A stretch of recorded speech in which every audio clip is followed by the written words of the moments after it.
Kemudian hadis tadi Nabi beritahu apa? Allah SWT perintah malaikat untuk tiup roh pada bayi tersebut. Kemudian Allah SWT perintah lagi malaikat untuk tulis pada bayi tersebut 4 kalimat. Kalimat pertama, bikatbihi rizqihi. Allah perintah malaikat untuk tulis rezeki kita. Ini saya cakap tadi. Tuan-tuan belum lahir atas muka bumi ni, belum tengok lagi matahari, belum tengok lagi wajah mak kita, bapak kita, rezeki tuan-tuan Allah dah jamin.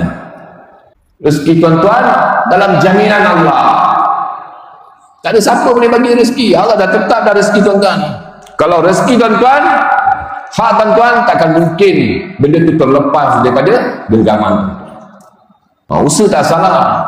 Usahalah semampu mungkin. Tapi jangan pernah bergantung, jangan pernah berharap, jangan pernah yakin dengan usaha kita. Yakin rezeki ini tetap datang dari Allah SWT. Kemudian Allah SWT perintah malaikat lagi tulis untuk kalimat kedua, tentangnya wa ajalihi, ajal kita. Belum keluar daripada perut ibu kita, Allah dah tulis tarikh mati. Syarizan bila mati, Syarizan mati kat mana Syarizan mati macam mana Syarizan, semua Allah dah tetap. Kematian kita ni akan ditentukan melalui seperti mana kita hidup atas muka bumi. Kalau kita hidup dalam keadaan ingkar kepada perintah Allah, maka mati kita pun dalam keadaan ingkar kepada Allah.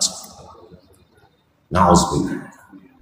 Jadi bila Allah bagi jentik rasa ingin perubahan, hidayah, tuan-tuan kena bersegera datang. Jangan tangguh-tangguh. Tak apalah saya muda ni, besok dah tua saya berubah. Jangan kata tua pagi ni pukul 8 ni belum tentu je. Takut-takut kita mati dalam keadaan kita tak sempat berubah.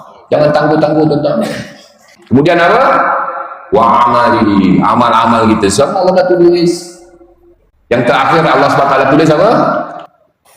Sama ada kita ni insan yang Allah SWT lahir atas muka bumi ni dalam keadaan celaka, mati tanpa iman masuk neraka, atau kita ni lahir sebagai insan bahagia, mati dengan iman dapat masuk surga.